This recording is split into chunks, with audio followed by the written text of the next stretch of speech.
Historically, the education system in England was a very male-dominated affair. Many schools didn't even have toilet provision for females, the same as how battleships didn't have facilities for females. Women weren't required to fight and die for their country, and so were not catered for on warships. In a similar way, women weren't required to learn professions and to support their families, and so universities were not as open to them as for men. The BBC website has a helpful little game that shows the limited options that women had in the early 1900s. Doors were closed to women. Women couldn't vote, they couldn't study at university, they were not free to get divorces, etc., etc. When looking back in history, we see how women were denied choice and opportunity, but not how men were denied the same. We see how Julie didn't get to go to university in 1917, but not how John didn't get to live. A battlefield swept by machine gun fire, devastated by shelling. Education in England was, until 1891, entirely fee-paying, and it wasn't until 1902 that schools were funded through taxation rather than by parents. What this meant was that higher education was a seriously expensive business. If a family had a son and a daughter and couldn't afford to send both to school, and then perhaps on to university, which one should they send? The boy, who would be obligated to contribute to family income and go on after study to work and support his own family, or the girl, who would be obligated to bear children and be out of the workforce? Male sons, in terms of Western societies, are the ones who have got the money. They're the ones who are going to look after the parents. So in terms of, so when you're having children, you want male children because they're the ones looking after you. But feminism presents a falsehood that education in the past was denied to women simply because they were women. The obligations that men had to support families are always ignored. This false injustice of the past has led to extreme favouritism for women in education today.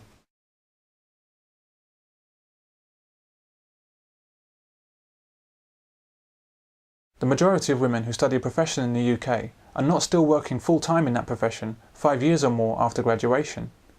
In contrast, the vast majority of men are still working in their trained profession. This is the main reason, for example, that there's a shortage of doctors in the UK. Due to affirmative action for women in university placement, more women than men study medicine, taking up the limited available places on university medical courses. When these women then choose family over career in their late 20s and early 30s, they either quit medicine altogether or work part-time indefinitely. Then we all suffer for lack of doctors.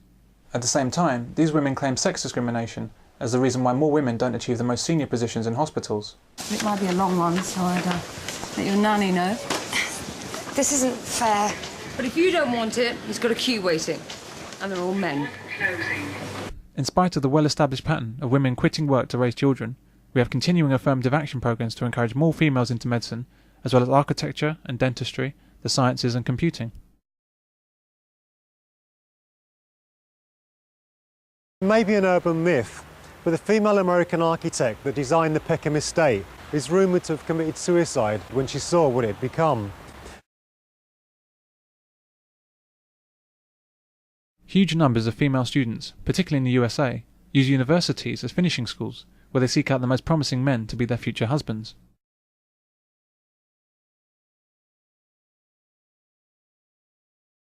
These women are not there to study for a future career. They have no intention of working for a living. They're there to snare a husband, and when they do, they'll often quit university before graduation, or else never do a day's work in their field of study. In this particular instance, you do not deserve to be thanked. Because a man or a woman is married. You haven't worked a day since you got out of college. You've never held a job. Hey, look, it's a dog! Recently, I looked into doing a master's degree in computing. I came across more about how universities are helping women into computer science than I did about the courses themselves.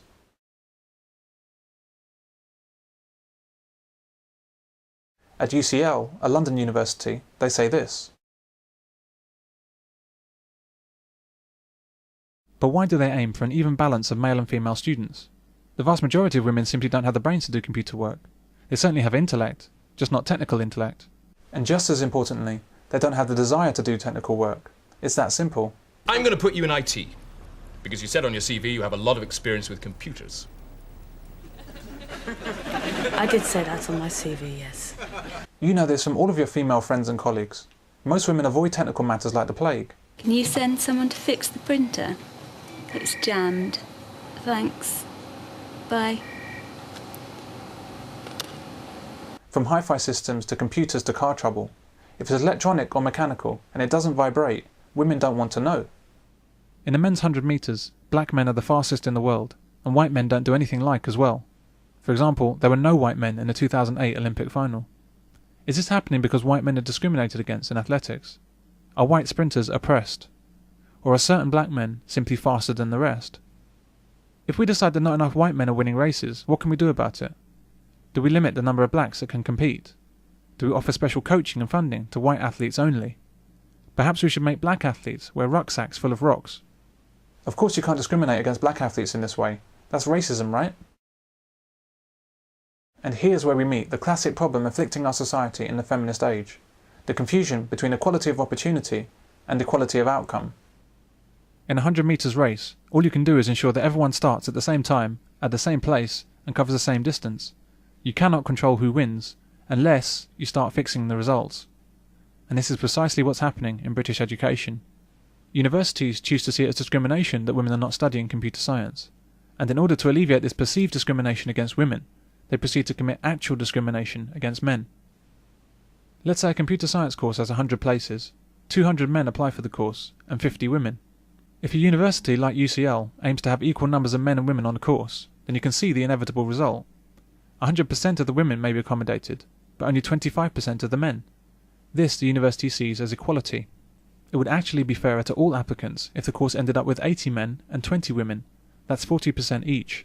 But this the university sees as discrimination against women. In fact, if the places were assigned based on technical aptitude rather than unfair quotas, then the course would generally end up with over 95% men. That's not sexism, that's realism. By aiming to have equal numbers of women on courses that simply don't appeal to them and that they aren't any good at, you don't achieve equality. What you achieve instead is discrimination against men, lower educational standards to get these women on the courses in the first place, and the shortage of high-quality professional workers in those fields when women quit 5 years into their careers to have children. Everybody loses except for a growing group of women with mediocre technical abilities.